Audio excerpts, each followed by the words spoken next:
ছুটির দিনে সরগরম রাজধানীর নির্বাচনী প্রচার। এর মধ্যে একে অপরকে দুষছেন আচরণবিধি লঙ্ঘনের অভিযোগ এনে। এদিনও প্রার্থীরা তাদের প্রতিশ্রুতি নিয়ে হাজির হয়েছেন ভোটারদের দরজায়। দীপু শিকদারের রিপোর্ট।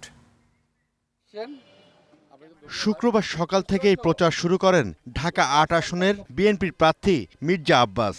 যারা বয়স্ক যারা কথাবার্তা আছে, দুপুরে পল্টনে বধির স্কুলে এসে ভোট চান তিনি। এ সময় অভিযোগের আঙুল তোলেন প্রতিদ্বন্দ্বী প্রার্থী আর নির্বাচন কমিশনের দিকে।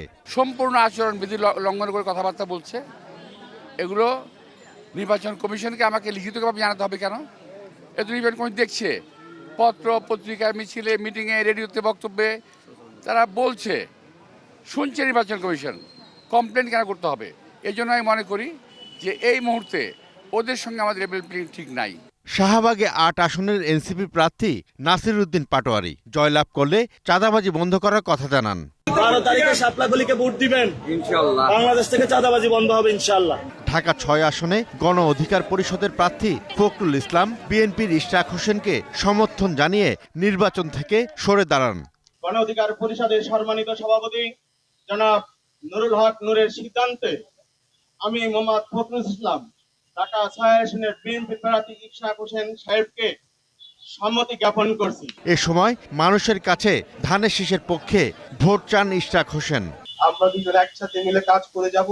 এই পুরান ঢাকার এই অঞ্চলে যা সমস্যা রয়েছে, আমার ভাই আছে, আমি আছি, আমাদের নেতৃবৃন্দ আছেন, আমি জনগণকে সাথে নিয়ে আগামী দিনে কাজ করে যাব ইনশাআল্লাহ। ঢাকা ৬ আসনের জামায়াতে ইসলামের প্রার্থী আব্দুল মান্নান বলেন, ঋণ খেলাপিরা নির্বাচিত হয়ে ক্ষমতায় আসলে তারা দেশে ডাকাতি করবে। আগামী দিনে নতুন করে যারা চাঁদাবাজের সম্রাট হচ্ছেন, দখলবাজের সম্রাট হচ্ছেন এবং সন্ত্রাসের নেতৃত্ব দিচ্ছেন, আগামী 12 তারিখে জনগণ আপনাদেরকে অবশ্যই প্রত্যাখ্যান করবে। জমজমাট প্রচারণা চালিয়ে নিজের পক্ষে ভোট চেয়েছেন ঢাকা ১৮ আসনের বিএনপির প্রার্থী এস.এম. জাহাঙ্গীর এবং ঢাকা ১৬ আসনের স্বতন্ত্র প্রার্থী আবু বকর সিদ্দিক সাজু। দীপু শিকদার, ২১ টেলিভিশন, ঢাকা।